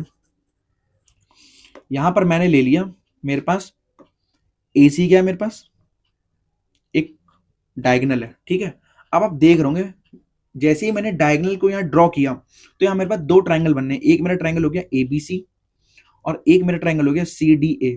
यहाँ पर दो ट्रायंगल बनने, एक ट्रायंगल ABC हो गया, एक मेरा CDA हो गया। अब आप देख रहे होंगे मैंने अभी आपको प्रॉपर्टीज पढ़ाई थी कि जो AB साइड है, जो ये AB साइड है, ये AB साइड इस DC के इक्वल है, क्योंकि मैंने बताया था ना पैरेललोग्राम के अंदर जो अपोजिट साइड्स होती है वो पैरेलल भी होता है और इक्वल भी होती है। तो जब AB DC के इक्वल है और AD इस BC के इक्वल है, AD BC के इक्वल है, और मेरे में आपको दिख रहा होगा ABC ट्रायंगल में और CDB में ये वाली साइड इसके इक्वल हो गई, ये वाली साइड इसके इक्वल हो गई, ये कॉमन साइड, ये कॉमन साइड दोनों ट्रायंगल में, ये कॉमन साइड दोनों ट्रायंगल में, दोनों ट्रायंगल में कॉमन साइड। तो ट्रिपल एस कॉन्ग्रुएंसी से, ट्रिपल एस कॉन्ग्रुएंसी से मैं दोनों ट्रायंगल को ट्रायंगल ABC को क्या कर दूंगा, कॉन्ग्रुएंट कर दूंगा ट्रायंगल CDA के, किससे, बाय ट्रिपल एस से। ट्रिपल एस से क्यों, क्योंकि ये वाली साइड इस साइड के इक्वल है, ये वाली साइड इस साइड के इक्वल है, और दोनों ट्रायंगल में मेरी ये वाली कॉमन साइड होगी, ये वाली मेरी कॉमन साइड होगी। इसलिए ट्रिपल एस कॉन्ग्रुएंसी से मैं दोनों ट्रायंगल्स को क्या कर रहा हूँ, कॉन्ग्रुएंट कर रहा हूँ। बस ये था। अब आप देख सकते हैं जो सम होता है ऑल इंटीरियर एंगल्स को वो 360 डिग्री होता है। ठीक है, मैंने आपको पैरेललोग्राम के अंदर बता दिया अपोजिट साइड्स क्या होती हैं, पैरेलल और इक्वल होती हैं। अपोजिट एंगल्स मेरे इक्वल होते हैं, जो डायगोनल्स होते हैं ना वो आपस में क्या करते हैं, बाइसेक्ट करते हैं आपस में। मैंने ये सारी चीज आपको बता दी। सभी एंगल्स का जो सम होता है वो 360 डिग्री का होता है, और एक डायगोनल वो क्या करता है, पैरेललोग्राम को डिवाइड्स करता है दो कॉन्ग्रेंट ट्रायंगल्स में, दो इक्वल कॉन्ग्रेंट ट्रायंगल्स में। ठीक है, अब हम पढ़ेंगे रेक्टेंगल के बारे में। पैरेललोग्राम मैंने आपको बता दिया, अब हम रेक्टेंगल भी एक मेरा पैरेललोग्राम होता है, रेक्टेंगल भी एक मेरा पैरेललोग्राम होता है। तो अब हम पहले रेक्टेंगल के बारे में देखते हैं। देखिए, a rectangle is a quadrilateral, rectangle एक मेरा क्वाड्रिलेटरल होता है। क्यों? 4 sides, 4 angle, 4 vertices, in which opposite sides क्या होती हैं, इक्वल होती हैं। रेक्टेंगल के अंदर जो अपोजिट साइड्स होती हैं वो इक्वल होती हैं एंड पैरेलल होती हैं। पैरेलल क्यों होती है? क्योंकि हमारा जो रेक्टेंगल होता है वो भी एक क्या होता है, पैरेललोग्राम होता है। तो आपको पता ही है पैरेललोग्राम की प्रॉपर्टीज में अपोजिट साइड्स क्या होती है, पैरेलल होती हैं। मैं मान लेता हूं मेरे पास ये ए, ये बी, ये मेरे पास सी, और ये मेरे पास डी हो गया। ये मेरे पास ए बी सी डी, मेरे पास 4, ये क्या मेरे पास रेक्टेंगल है। देखो ए बी सी डी मेरे पास एक रेक्टेंगल है जहां पर 4 वर्टेक्स हैं, 4 वर्टिसेस हैं, vertex A, vertex B, vertex C, vertex D हो ना। 4 ही एंगल से, angle A, angle B, angle C, angle D, इसलिए मेरा क्वाड्रिलेटरल है। अब जो opposite sides A B D C के इक्वल है, और ए डी बी सी के इक्वल है, इक्वल भी और पैरेलल भी है। क्योंकि पैरेललोग्राम भी होता है ना, मेरा रेक्टेंगल भी क्या होता है, पैरेललोग्राम होता है, इसीलिए। एंड ऑल 4 एंगल्स, जहां पर सारे के सारे जो एंगल्स होते हैं वो 90 डिग्री होते हैं। मतलब एंगल ए भी 90 डिग्री, एंगल बी भी 90 डिग्री, एंगल सी भी 90 डिग्री, एंगल डी भी 90 डिग्री, चारों के चारों जो एंगल्स होते हैं वो मेरे 90 डिग्री के होते हैं। और ये मेरा एक स्पेशल टाइप का पैरेललोग्राम होता है। मैंने आपको बताया था पैरेललोग्राम क्यों होता है, क्योंकि हमारा जो रेक्टेंगल होता है ना वो सारी की सारी प्रॉपर्टीज फॉलो करता है पैरेललोग्राम की, इसीलिए मेरा रेक्टेंगल भी क्या होता है, एक मेरा पैरेललोग्राम होता है। अब हम पढ़ेंगे रेक्टेंगल की प्रॉपर्टीज, कि रेक्टेंगल की क्या प्रॉपर्टीज है। देखिए, it has 4 sides and 4 vertices होना, जिसके बाद 4 साइड्स और 4 वर्टिसेस होती हैं। 4 साइड्स मैंने अभी आपको बताई दी, A B side, B C side, C D और डी ए, ये 4 साइड्स हो गई। 4 वर्टिसेस कौन सी, 1 2 3 4, 4 वर्टेक्स मतलब 4 वर्टिसेस। ठीक है, इसकी थोड़ी प्रॉपर्टीज ज्यादा है, तो थोड़ा आप अच्छे तरीके से समझिएगा। मैंने हर एक मतलब मैंने सारी की सारी जो प्रॉपर्टीज है ना वो मैंने यहाँ पर लिख दी अपनी शीट में। अब आप इस जो मेरी कॉन्सेप्ट शीट है ना, इससे आप इजिली सारी की सारी जो प्रॉपर्टीज हैं, चाहे पैरेललोग्राम की हो, चाहे रेक्टेंगल की हो, चाहे रोम्बस की हो, आप सारी की सारी आप पढ़ सकते हैं। आपको कहीं भी किसी बुक की जरूरत नहीं होगी, ना किसी शीट की, किसी भी शीट की नहीं। ये सिंगल जो शीट है ना, ये रामबाण होने वाली है। देखिए, ईच वर्टेक्स, जो हर एक वर्टेक्स है ना, जिसका एंगल क्या होता है, 90 डिग्री के इक्वल है। मैंने आपको बता ही दिया, देख सकते हैं हर एक एंगल क्या है, 90 डिग्री है। ठीक है, एंगल ए भी ले लो, angle A, angle B, angle C, angle D, हर एक मेरा जो वर्टेक्स एंगल वो क्या है, 90 डिग्री के इक्वल है। अपोजिट साइड्स क्या होती हैं, इक्वल होती हैं और पैरेलल होती हैं। अभी मैंने आपको बताया था क्यों इक्वल और पैरेलल होती हैं, क्योंकि ये पैरेललोग्राम की प्रॉपर्टीज को फॉलो करता है रेक्टेंगल। डायगोनल्स क्या होते हैं मेरे, इक्वल होते हैं लेंथ में। डायगोनल्स क्या होते हैं मेरे, इक्वल होते हैं लेंथ में। देखिए, यहाँ पर मेरे जो डायगोनल्स होते हैं वो क्या होते हैं, इक्वल होते हैं। मान लो अगर मैं ए सी डायगोनल को लूँ, ठीक है ना, मैंने ए सी क्या है, मैंने ए सी डायगोनल ले लिया। अब क्यों इक्वल होते हैं मैं आपको बताता हूं। देखिए, आपको पता है जो मेरा रेक्टेंगल वो भी एक क्या है, 2 डायमेंशनल फिगर है। क्यों 2 डायमेंशनल फिगर है, क्योंकि रेक्टेंगल के पास भी लेंथ और ब्रेथ है, रेक्टेंगल के पास भी लेंथ और ब्रेथ है। तो ए बी मेरा यहाँ पर लेंथ है और बी सी मेरे पास ब्रेथ है। अब आपको पता है अपोजिट साइड्स क्या होती है, इक्वल होती हैं। अगर ए बी मेरा लेंथ है तो डी सी भी लेंथ होगी, और मेरी जब बी सी मेरी ब्रेथ है तो ए डी भी मेरी ब्रेथ होगी। ठीक है, तो ये भी लेंथ है और ये भी ब्रेथ है। अब आप देख सकते हैं जो मेरा एंगल बी है, सारे के सारे जो एंगल्स होते हैं वो क्या होते हैं, 90 डिग्री के होते हैं। तो यहाँ पर मेरा जो एंगल बी था वो 90 डिग्री था, एंगल बी मेरा 90 डिग्री था। अब आप देख सकते हैं यहाँ एक ट्रायंगल बन गया एबीसी एक ट्रायंगल बन गया। ट्रायंगल एबीसी में ये मेरा 90 डिग्री है। 90 डिग्री के सामने जो ये वाली साइड है इसको बोलेंगे हम हाइपोटेनियस। तो आप यहाँ पर पाइथागोरस थ्योरम से आप क्या करेंगे, यहाँ पर देखिए AC का स्क्वायर है ना, मतलब हाइपोटेनियस का स्क्वायर, AC का स्क्वायर इज इक्वल टू, ठीक है, AC का square is equal to AB का स्क्वायर प्लस BC का स्क्वायर होना। तो AC का हम स्क्वायर कैसे निकालेंगे, AB का है मेरा L का स्क्वायर प्लस BC का है मेरा B, तो B का स्क्वायर। यहाँ से AC का स्क्वायर इज इक्वल टू, मेरा यहाँ पर क्या आ जाएगा, AC का स्क्वायर ना लिखकर AC इज इक्वल टू मेरा जो स्क्वायर में उधर जाएगा तो स्क्वायर रूट हो जाएगा, तो अंडर रूट में क्या हो जाएगा मेरा, L square plus B square होना, ये AC आ गया। अब आप इस ट्रायंगल को भी लेंगे, अब आप मान लीजिए अगर इस डायगोनल को भी लेते हैं, इस डायगोनल को लेते हैं तो ये भी मेरा 90 डिग्री है, तो ये लेंथ हो गई, ये ब्रीथ हो गई, तो यहाँ भी मेरा जो ये BD डायगोनल होता ना वो भी मेरा क्या होता, अंडर रूट में L square plus B square आता है ना। मेरा जो BD आता ना, BD डायगोनल भी मेरा अंडर रूट में क्या आता है, L square plus B square आता। तो आप देख सकते हैं डायगोनल्स मेरे क्या इक्वल है। मैंने आपको एक एग्जाम्पल से बता दिया, एक एग्जाम्पल लेके मैंने आपको बता दिया कि जो डायगोनल्स वो मेरे क्यों इक्वल होते हैं लेंथ में, और जो डायगोनल्स होते हैं ना वो बाइसेक्ट करते हैं आपस में, बट 90 डिग्री पर बाइसेक्ट नहीं करेंगे। मतलब इसका मतलब क्या है, जो मेरे, बताता हूं मैं आपको, ठीक है ना, जो मेरे ये जो मेरे डायगोनल है ना, AC और BD जो डायगोनल है ना, ये मेरे बाइसेक्ट कर रहे हैं। मतलब मान लो ये पॉइंट ऊपर इंटरसेक्ट कर रहे हैं। बाइसेक्ट का मतलब क्या होता है, OA OC के बराबर है और OB OD के बराबर है, बट 90 डिग्री पे नहीं कर रहे। मतलब यहाँ पर मेरा 90 डिग्री का एंगल नहीं बनना, यहाँ पर 90 डिग्री का एंगल नहीं बनना है, तो ये कहा जा रहा है यहाँ पर। तो मेरे जो डायगोनल्स होते हैं ना वो क्या करते हैं, बाइसेक्ट करते हैं आपस में, बट नॉट एट 90 डिग्री। और जो डायगोनल होते हैं वो do not bisect vertex angle, वो वर्टेक्स एंगल को भी बाइसेक्ट नहीं करते। मान लो एंगल ए मेरा क्या बनना है, यहाँ पर एंगल ए मेरा 90 डिग्री है, तो ये जो AC डायगोनल है ना वो एंगल ए को ऐसा नहीं है कि ये 45-45 में बांट देगा, ठीक है ना, 45-45 में नहीं बांटेगा। स्क्वायर के केस में होता है, स्क्वायर के केस में होता है कि जो तुम्हारा वो होता है ना डायगोनल, वो क्या करता है एंगल को, वो क्या करता है एंगल को दो इक्वल पार्ट में बाइसेक्ट कर देता है, पर रेक्टेंगल के केस में नहीं होता ऐसा, ठीक है। इसीलिए मेरा जो मेरे डायगोनल होते हैं ना वो बाइसेक्ट नहीं करते वर्टेक्स एंगल को। ईच डायगोनल, हर एक डायगोनल डिवाइड्स करेगा रेक्टेंगल को दो कॉन्ग्रुएंट ट्रायंगल्स में, बिल्कुल करेगा दो कॉन्ग्रुएंट ट्रायंगल्स में। अब आपके पास ABCD का एक रेक्टेंगल है और AC मान लीजिए सिर्फ आपके पास एक डायगोनल है। अब आप देख रहे होंगे जब ये वाली साइड इसके इक्वल है, ये वाली साइड इसके इक्वल है, और ये कॉमन साइड हो गई, तो ट्रिपल एस से दोनों ट्रायंगल मेरे क्या हो जाएंगे, कॉन्ग्रुएंट हो जाएंगे। देखो जो सम होता है सभी इंटीरियर एंगल का जो सम होता है वो 360 डिग्री का होता है, ठीक है। Angle A, angle B, angle C, angle D, चारों एंगल का जो सम होता है वो 360 डिग्री का होता है। अब देखो जो एक डायगोनल होता है ना वो डिवाइड करता है रेक्टेंगल को दो पार्ट्स में, और जो एरिया होगा ना दोनों पार्ट्स का जो एरिया होगा वो इक्वल होगा, ठीक है।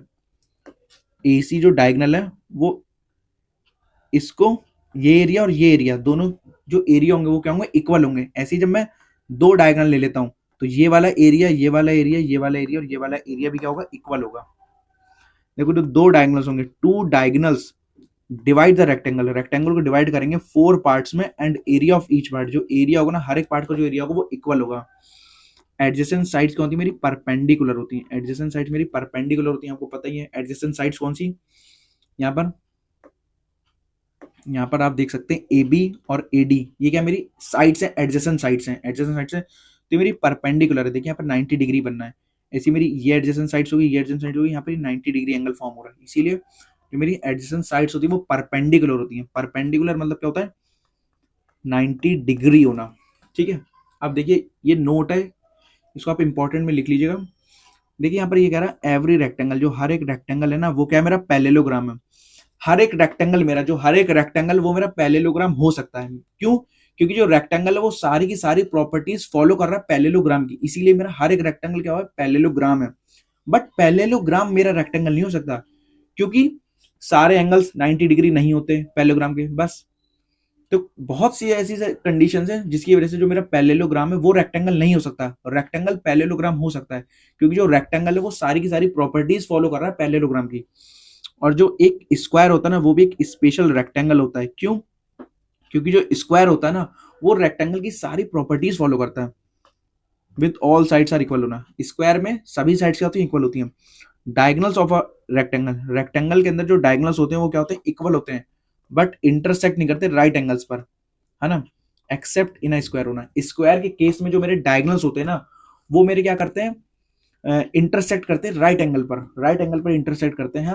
क्यों, क्योंकि वहां पर जो साइड्स होती है ना सभी साइड्स क्या हो जाती है, इक्वल हो जाती है, सभी साइड्स इक्वल हो जाती हैं स्क्वायर के अंदर। इसीलिए जो मेरे डायगोनल्स होते हैं ना वो क्या करते हैं, बाइसेक्ट करते हैं 90 डिग्री पर, ठीक है, इंटरसेक्ट करते हैं। और रेक्टेंगल में क्यों नहीं करते, क्योंकि जो साइड्स हैं वो इक्वल नहीं होती, अपोजिट साइड्स इक्वल होती हैं, है ना, एडजेसेंट साइड्स इक्वल नहीं होती। इसीलिए मेरा जो रेक्टेंगल के केस में जो डायगोनल्स होते हैं ना वो इंटरसेक्ट नहीं करते 90 डिग्री पर, ठीक है। अब आ जाओ रोम्बस। अब एक मेरा बच रहा है रोम्बस और उसके बाद मेरा बच रहा है स्क्वायर। देखिए are rhombus is a quadrilateral. जो मेरा रोम्बस है ना वो भी क्या है कि मेरा क्वाड्रिलेटरल है, जहां पर चारों की जो चारों साइड्स होती हैं वो क्या होती है, इक्वल होती है लेंथ में, एंड जो अपोजिट साइड्स क्या होती हैं, पैरेलल होती हैं। तो देखिए यहाँ पर आपको दिख रहा होगा ये क्या है, रोम्बस है। मैं यहाँ पर नाम दे देता हूँ, मेरे पास ये ए हो गया, ये मेरा बी हो गया, ठीक है, ये मेरा सी हो गया और ये मेरा डी हो गया। ए बी सी डी यहाँ पर एक रोम्बस है, ए बी सी डी एक यहाँ पर रोम्बस है, ए बी सी डी एक यहाँ पर रोम्बस है, जहां पर रोम्बस के क्वाड्रिलेटरल है। क्यों? चार साइड्स हैं, चार ही एंगल्स हैं, चार वर्टेक्स हैं, इसीलिए जो मेरा रोम्बस है वो क्या है, क्वाड्रिलेटरल है।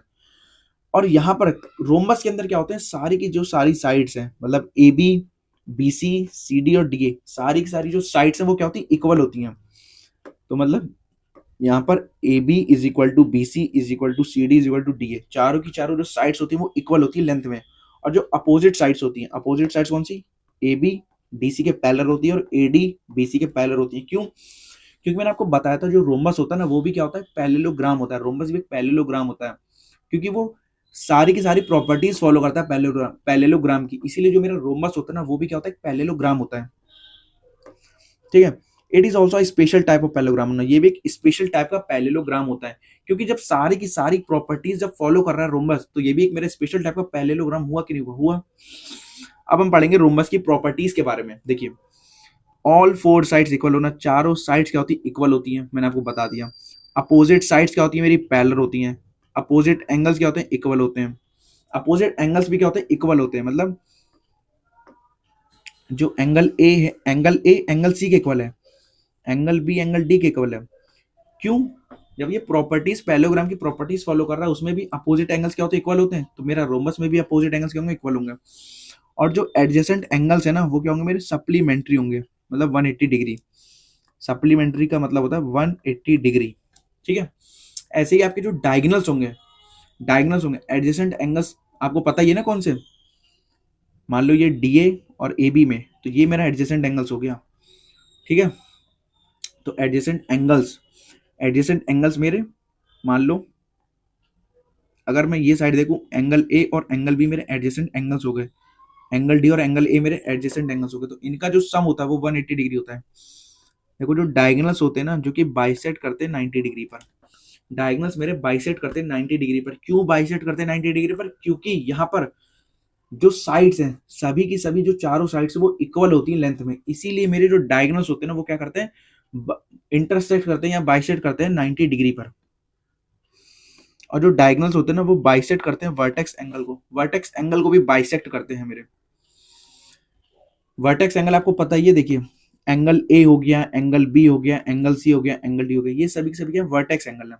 तो जब डायगोनल, मान लो एसी जो डायगोनल है ना, एसी जो मेरा डायगोनल है ना, वो बाइसेक्ट किसको कर रहा होगा, इस एंगल ए को बाइसेक्ट कर रहा होगा, दो इक्वल पार्ट में बांट रहा होगा, ठीक है। डायगोनल बाइसेक्ट करता है रोम्बस को दो इक्वल एरियाज में। जो एक डायगोनल होगा वो बाइसेक्ट करेगा रोम्बस को दो इक्वल एरियाज में। मान लो आपने एसी एक डायगोनल यहाँ पर ड्रॉ कर दिया, तो यहाँ पर जो ये वाला जो पोर्शन होगा और ये वाला जो पोर्शन होगा, यहाँ पर ये दोनों के जो एरिया होंगे ना वो क्या होंगे, इक्वल होंगे। दोनों के जो एरिया होंगे वो इक्वल होंगे। ईच डायगोनल, देखो जो हर एक डायगोनल है ना वो डिवाइड्स करेगा रोम्बस को किसमें, दो कॉन्ग्रुएंट ट्रायंगल्स में डिवाइड करेगा। मैंने आपको बता दिया पहले ही, यहाँ पर सभी साइड्स इक्वल हैं, तो यहाँ पर भाई जब साइड्स इक्वल हैं तो वही ट्रिपल एस लग जाएगा। और जो सभी इंटीरियर एंगल का जो सम होता है, sum of all interior angles, वो क्या होता है, 360 डिग्री होता है। अब हम देखिए, मैंने आपको रोम्बस पढ़ा दिया, रोम्बस की प्रॉपर्टीज बता दी, अब इसका हम नोट देख लेते हैं जो कि बहुत इंपॉर्टेंट है। देखो every rhombus is a parallelogram होना, हर एक रोम्बस मेरा क्या पैरेललोग्राम होता है, बट नॉट एवरी पैरेललोग्राम, लेकिन हर एक पैरेललोग्राम मेरा रोम्बस नहीं हो सकता। मेरा रोम्बस पैरेललोग्राम हो सकता है बट पैरेललोग्राम रोम्बस नहीं हो सकता। क्यों नहीं हो सकता? क्योंकि जो पैरेललोग्राम है ना वो रोम्बस की सारी प्रॉपर्टीज फॉलो नहीं करता है, इसीलिए। Square is a special rhombus होना, स्क्वायर भी मेरा एक जो स्क्वायर होता है ना वो भी एक रोम्बस होता है, जहां पर सभी एंगल्स क्या होते हैं, 90 डिग्री के होते हैं।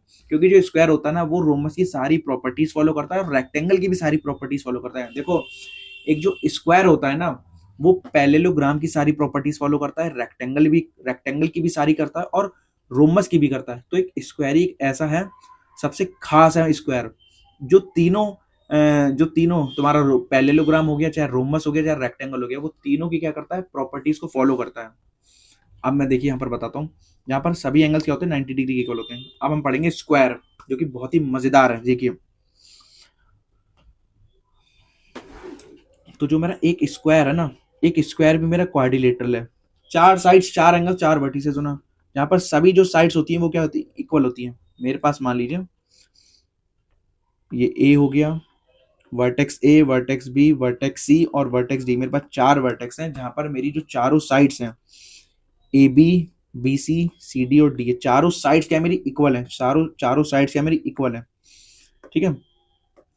And all four interior angle, जो चारों इंटीरियर एंगल्स है वो राइट एंगल है।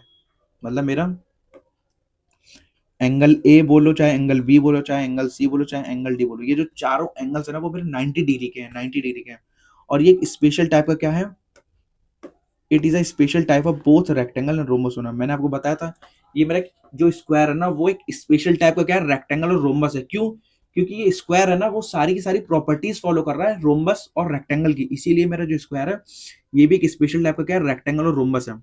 अब हम देखिए स्क्वायर की प्रॉपर्टीज पढ़ते हैं ताकि आपको ऑल अच्छे तरीके से क्लियर हो, ठीक है। देखो देखो जहां पर चार, देखो all four sides are equal होना, मैंने अभी आपको बताया चारों साइड्स क्या होती हैं, इक्वल होती हैं। A B is equal to B C is equal to C D is equal to D होना, चारों जो साइड्स हैं स्क्वायर की, जो चारों साइड्स होती हैं वो क्या होती है, इक्वल होती हैं। ऐसे ही मेरे जो अपोजिट साइड्स होती हैं, जो अपोजिट साइड्स होती हैं वो क्या होती है, पैरेलल होती हैं। पैरेलल क्यों होती है? क्योंकि जो मेरा स्क्वायर होता है वो पैरेललोग्राम की प्रॉपर्टीज फॉलो करता है। पैरेललोग्राम में क्या होता है, जो मेरी अपोजिट साइड्स होती हैं वो पैरेलल होती हैं और इक्वल होती हैं। तो यहाँ पर जो ए बी है, ए बी साइड इस डी सी के पैरेलल है, और मेरी जो ए डी साइड है वो इस बी सी के पैरेलल है, ठीक है। All interior angles are 90 degree, सभी मेरे जो इंटीरियर एंगल्स है वो 90 डिग्री के, मतलब each interior angles are 90 degree. देखो जो डायगोनल्स होते हैं ना वो हमारे क्या होते हैं, इक्वल होते हैं लेंथ में। डायगोनल्स हमारे लेंथ में क्या होते हैं, इक्वल होते हैं। इक्वल क्यों होते हैं मैं आपको बताता हूँ, जो मेरे डायगोनल्स क्यों लेंथ में इक्वल होते हैं। आपको एक एग्जाम्पल देता हूँ, देखिए एक मैं यहाँ स्क्वायर बना लेता हूँ, ठीक है। मैंने यहाँ पर एक स्क्वायर बना लिया, मैंने मान लिया ये ए बी सी डी एक स्क्वायर है, और मैं एक ए सी डायगोनल ड्रॉ कर देता हूँ, ठीक है। अब आपको पता ही होगा कि सारे के सारे जो एंगल्स होते हैं वो 90 डिग्री के होते हैं, मतलब एंगल बी मेरा यहाँ 90 डिग्री है। एक चीज आपको और पता है कि जो सारी साइड्स होती हैं स्क्वायर के अंदर, जो सारी साइड्स होती हैं वो इक्वल होती हैं, ठीक है ना। तो जो मेरी ए बी साइड है वो बी सी के इक्वल है, सी डी के इक्वल है, डी ए के इक्वल है। तो मैं लेट कर रहा हूँ कि जो मेरी ए बी साइड है ना वो मेरी ए है, वो मेरी ए है, ठीक है। या आप ए की जगह आप एक्स ले लीजिए ताकि आपको और अच्छे से क्लियर हो जाए। ए बी मेरा एक्स है, जब ए बी एक्स है तो मेरा बी सी भी एक्स होगा, सी डी भी एक्स होगा और डी ए भी एक्स होगा, ठीक है। क्योंकि सारी की सारी जो साइड्स होती हैं स्क्वायर के अंदर वो इक्वल होती हैं। अब आपको दिख रहा होगा एक ही ट्रायंगल बनना होगा एबीसी, एबीसी एक ट्रायंगल बनना है। तो ये 90 डिग्री के सामने क्या है, ये हाइपोटेनियस है, हाइपोटेनियस है। ये मेरा बेस है, ये मेरा बेस है एबी, और बीसी क्या मेरा परपेंडिकुलर है। तो यहाँ पर मैं हाइपोटेनियस का स्क्वायर जो कि एसी है, एसी का square is equal to base क्या है मेरा एबी, एबी का स्क्वायर मतलब एक्स का स्क्वायर प्लस बीसी, बीसी का है मेरा परपेंडिकुलर है, परपेंडिकुलर मतलब एक्स, एक्स का स्क्वायर होना। यहाँ पर जो एसी का square equal to x square plus x square, इन दोनों एक्स स्क्वायर को जब मैं जोड़ूंगा तो आ जाएगा 2x स्क्वायर होना। और जब एसी, जब ये स्क्वायर को मैं उधर भेजूंगा जो कि स्क्वायर रूट में हो जाएगा, तो AC is equal to under root में 2x स्क्वायर होना, ठीक है। तो एसी की वैल्यू क्या आ जाएगी, अंडर रूट में 2x बाहर आ जाएगा, √2x आ जाएगा, ठीक है। एसी मेरा क्या आ जाएगा, √2x आ जाएगा। अब आप देख सकते हैं जब एसी की वैल्यू √2x आ गई, जब आप अगर आप ये वाली साइड और ये भी साइड लेते हैं और ये वाला एंगल लेते हैं तो भी ये मेरा √2x आता। अगर आप बीडी डायगोनल भी ले लेंगे, बीडी डायगोनल ले लेंगे और एसी यहाँ पर एंगल सी मेरा 90 डिग्री है, तो ये भी x, ये भी x, तो ये भी मेरा √2x आ जाएगा, √2x आ जाएगा। तो इसीलिए मेरे डायगोनल्स क्या होते हैं, इक्वल होते हैं लेंथ में। डायगोनल्स क्या करते हैं, बाइसेक्ट करते हैं आपस में। मैंने आपको बता दिया बाइसेक्ट मतलब क्या होता है, कि मान लो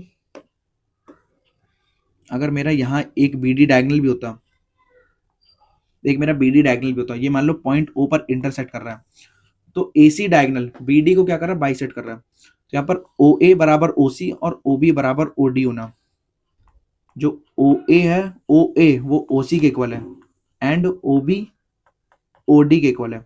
जो डायगोनल्स वो बाइसेक्ट करते हैं ई आपस में।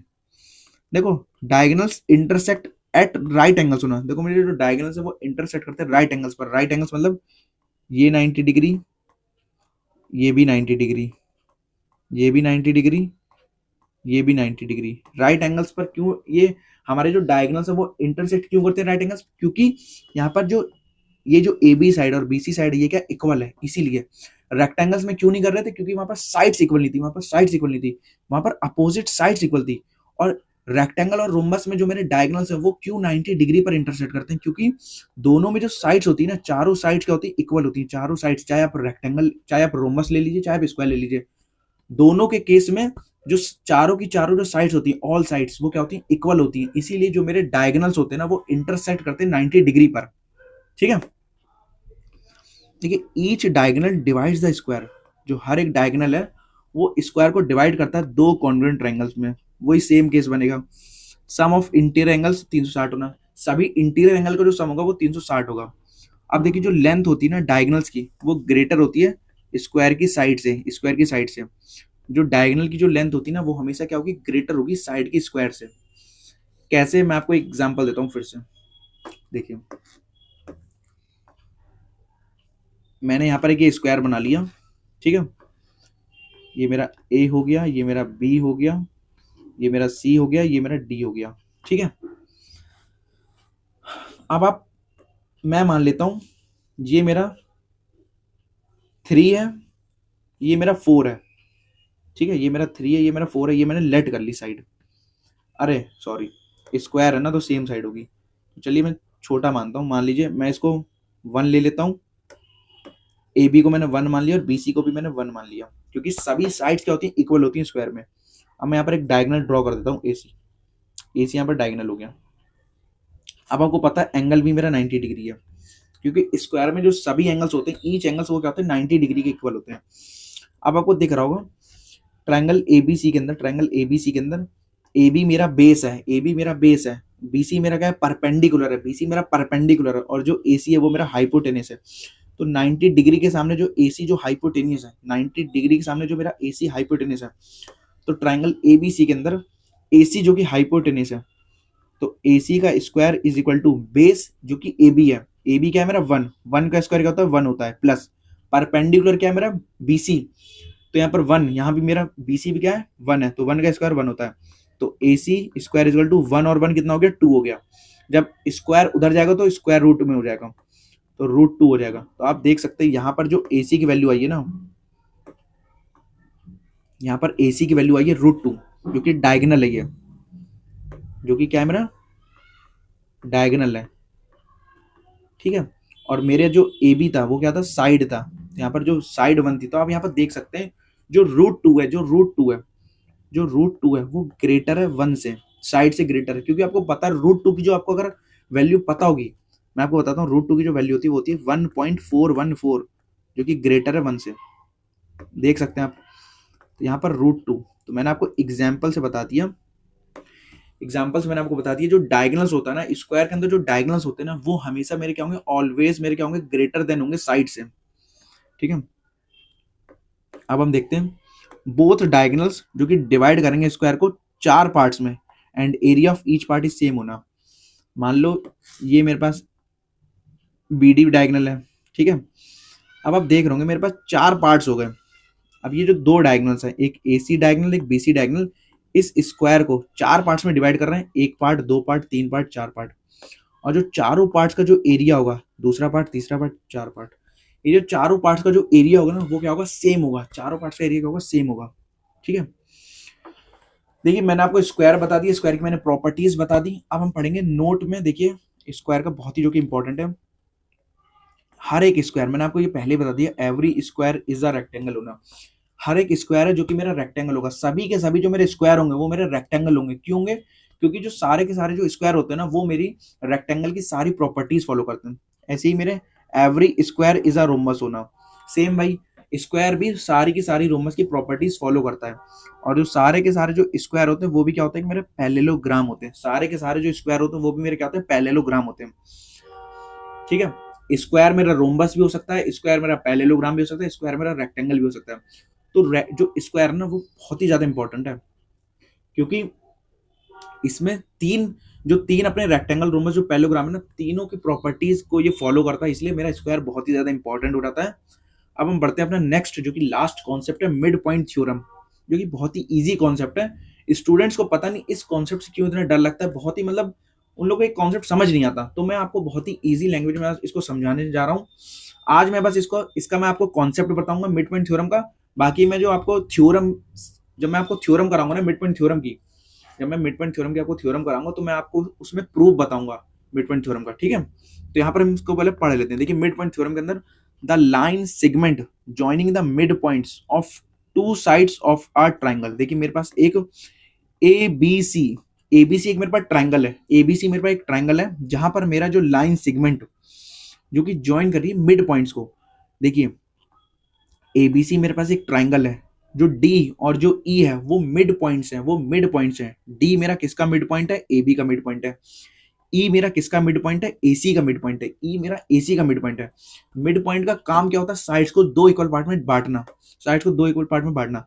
तो जो एडी है वो बीडी के इक्वल हो जाएगा, और जो एई सीई के इक्वल हो जाएगा। क्यों हो जाएगा? क्योंकि यहाँ पर डी और ई क्या है? मेरे मिड पॉइंट्स हैं, एबी और एसी के, इसीलिए, ठीक है ना। देखो जो लाइन सेगमेंट है जो कि ज्वाइन कर रहा है मिड पॉइंट्स को, तो ये वाला जो लाइन सेगमेंट है जो किसको ज्वाइन कर रहा है? ये मिड पॉइंट्स को ज्वाइन कर रहा है two sides of a triangle. ये दो साइड्स हो गई ट्राइंगल की, एक ट्राइंगल की जो दो साइड्स हैं उस पर जो मिड पॉइंट है, उस पर जो लाइन सेगमेंट जो ज्वाइन कर रहा है वो पैरेलल होगा, इस parallel to the third side and is half of it होना। मतलब क्या कह रहा है? जो मेरा ये जो डीई होगा ना, डीई, ये तीसरी साइड कौन सी? ट्राइंगल की जो तीसरी साइड है उसके पैरेलल होगा, और उसका हाफ होगा। मतलब डीई जो कि पैरेलल होगा बीसी के, डीई पैरेलल होगा बीसी के, एंड जो मेरा डीई होगा ना, डीई जो साइड होगी वो हाफ होगी बीसी की। ये बोला जा रहा है मिड पॉइंट में। अगर एक मेरे पास ट्राइंगल एबीसी है जहां पर मेरे पास दो साइड्स पर दो मिड पॉइंट्स हैं, डी और ई, जो कि मिड पॉइंट्स हैं, जब मैं लाइन सेगमेंट से जब मैं दोनों मिड पॉइंट को ज्वाइन कर रहा हूं, तो फिर हमारा क्या होता है? जो मेरी जो साइड्स होती है, जो तीसरी, जो ट्राइंगल की जो तीसरी साइड्स होती है वो उसके पैरेलल और उसके हाफ हो जाती है, ठीक है। तो यहाँ पर ये जो मेरा डीई लाइन सेगमेंट है वो इस बीसी साइड के पैरेलल भी है और इसका आधा भी है। तो देखिए इसमें मैंने यहाँ पर लिख रखा है सारा, मैंने कंसीडर कर लिया कि मेरे पास ट्राइंगल एबीसी है, ठीक है। मेरे पास एबीसी ट्राइंगल है, जहां पर जो मेरा डी है, लेट डी मैंने मिड पॉइंट मान लिया एबी का, और मैंने ई को मिड पॉइंट मान लिया एसी का, ठीक है ना। डी मेरा एबी का मिड पॉइंट है, ई मेरा एसी का मिड पॉइंट है, और मेरे पास ट्राइंगल एबीसी है, ठीक है। अब आप देख सकते हैं मैंने यहाँ पर डी को ई से ज्वाइन कर दिया। डी को मैंने ई से जैसे ही मैंने ज्वाइन किया, मिड पॉइंट थ्योरम के according to mid point theorem, यहाँ पर मेरा पहला क्या हो जाएगा? मेरा जो डीई है, जो मेरा डीई वो पैरेलल हो जाएगा बीसी के। डीई मेरा पैरेलल हो गया बीसी के, और जो मेरा डीई है वो क्या हो जाएगा? ये हाफ हो जाएगा, इस बीसी का हाफ हो जाएगा। डीई मेरा हाफ हो जाएगा बीसी का, ठीक है। बस मिड पॉइंट थ्योरम में इतना ही कॉन्सेप्ट था। चलिए मेरा क्वाड्रिलेटरल चैप्टर के अंदर जितने भी कॉन्सेप्ट मैंने आपको सारे बता दिए कि क्वाड्रिलेटरल क्या होता है, कितने टाइप्स के क्वाड्रिलेटरल होते हैं। 6 टाइप्स के क्वाड्रिलेटरल होते हैं। काइट हो गया, मेरा ट्रेपेजियम हो गया, पैरेललोग्राम हो गया, रेक्टेंगल हो गया, रोमस हो गया, स्क्वायर हो गया। मैंने इन सबको मैंने बहुत ही डिटेल वे में आपको बता दिया, सारा का सारा, सारी की सारी मैंने प्रॉपर्टीज बता दी अच्छी तरीके से। स्क्वायर क्या होता है, स्क्वायर की क्या प्रॉपर्टीज होती हैं, ठीक है। तो ये मैंने सारी चीज आपको पढ़ा दी है। अब मैं जो मेरी अगली वीडियो आएगी वो आएगी थ्योरम के ऊपर। जो अपने एनसीईआरटी के अंदर जितनी भी जो थ्योरम्स हैं मैं उन सबको कराऊंगा, उसमें बहुत ही अच्छी तरीके से आपको बताऊंगा क्वाड्रिलेटरल्स के अंदर। देखो जिन भी स्टूडेंट्स को अगर इस चैप्टर से डर लगता है ना, तो ये जो सिंगल वीडियो है ना, मैं बता रहा हूँ, बस आपको एक ही सिंगल वीडियो देखनी है, उसके अलावा आपको कोई भी वीडियो देखनी नहीं है, ठीक है। इसीलिए ये मेरी कॉन्सेप्ट वाली वीडियो थी, इसमें मैंने आपको क्वाड्रिलेटरल्स चैप्टर के सारे मैंने आपको कॉन्सेप्ट पढ़ा दिए। अब मेरी जो अगली वीडियो आएगी उसमें मैं क्वाड्रिलेटरल्स चैप्टर के सारी की सारी थ्योरम्स बता दूंगा।